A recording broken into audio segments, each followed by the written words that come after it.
Hello guys, very welcome to my channel. So exam time चल रहा है, competitive exam, teachers exam, management exam, so many exams going on at the same time. CBSE exam also coming in 2-3 months and pre-board exam also is going to start, है ना. So मैंने सोचा कि कुछ एक बेसिक चीज़ आपको बता दूँ. राइट, जनरली स्टूडेंट्स गलती करते हैं और ख़ास कर ये उन लोगों के लिए है जिनका अभी एग्ज़ाम, कॉम्पिटिटिव एग्ज़ाम, कोई मैनेजमेंट एग्ज़ाम या टीचर के एलिजिबिलिटी टेस्ट से रिलेटेड कोई एग्ज़ाम है, तो उनसे रिलेटेड क्वेश्चन है. ये बहुत ही इंपॉर्टेंट क्वेश्चन मैं लिखने यहाँ पर जा रहा हूँ. फॉर एग्जाम्पल जैसे मैं यहाँ पर लिख देता हूँ 2⁻³ ये, और एक लिख दिया मैं 2⁻³ ये 3. अब इन दोनों में बड़ा कौन होगा? Which is bigger in these two number? Which is bigger in these two? Right, ये बहुत ही इंपॉर्टेंट क्वेश्चन है. ये कभी कभी कोई एग्जाम में पूछ देंगे और पूछेंगे इसमें बड़ा कौन है. ये बड़ा है, ये सपोज फॉर एज्यूम ए और ये कर लो बी. अब इसमें पूछा जाएगा ए बड़ा है या बी बड़ा है, ऐसा पूछ देंगे. ए ग्रेटर देन बी और be greater than A. Right, इधर ए इक्वल टू बी और नन ऑफ दीज. ठीक, तो ऐसे क्वेश्चंस को कैसे किया जाता है? ये बहुत ही शॉर्ट टाइम है भाई. ये क्वेश्चन एक एक क्वेश्चन से एक मार्क्स से डिसाइड होता है. ये तो एक क्वेश्चन है. राइट, सो ये वेरी इंपॉर्टेंट थिंग. सो कैसे करेंगे इस क्वेश्चन को? राइट, सो यहाँ पे 2⁻³ और यहाँ पे लिखा है 2⁻³ एंड दिस 3⁻3. ठीक, तो अब मैं यहाँ पे, आप लोगों ने पढ़ा होगा, suppose for example if I am writing 2⁻², what does it mean? 2⁻², it means I have to multiply 2 how many times? 2 times. 2⁻², it means I have to multiply 2 how many times?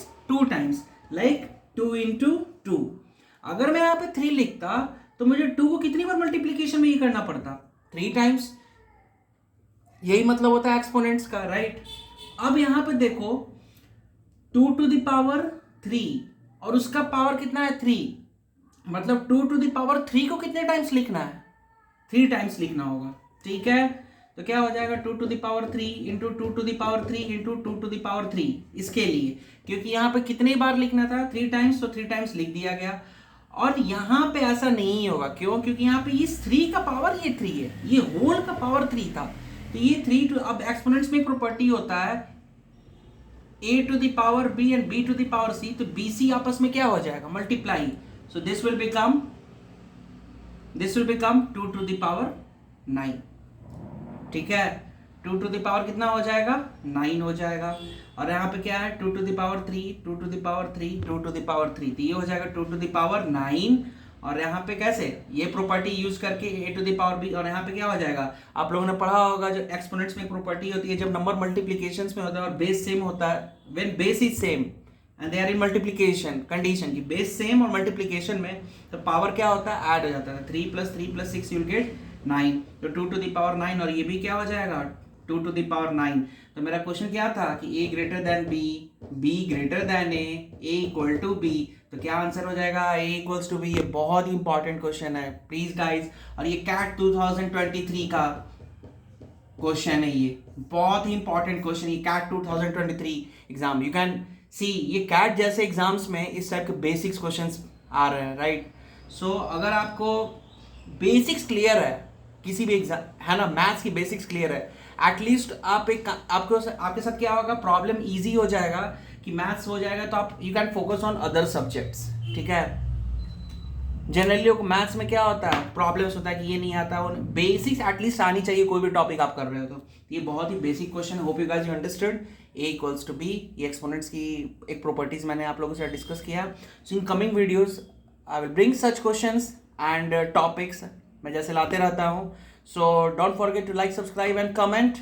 And in my videos, in my class, you know any subjects you can ask doubts. Math, physics, chemistry, whatever, even programming language also you can ask, Python, है ना. So see you in the next videos. So and any doubt you all guys have, and even if you need any help in any other topics, you please mention in the comment section. I will bring those all things. So see you in the next videos. Till then, tata, bye bye.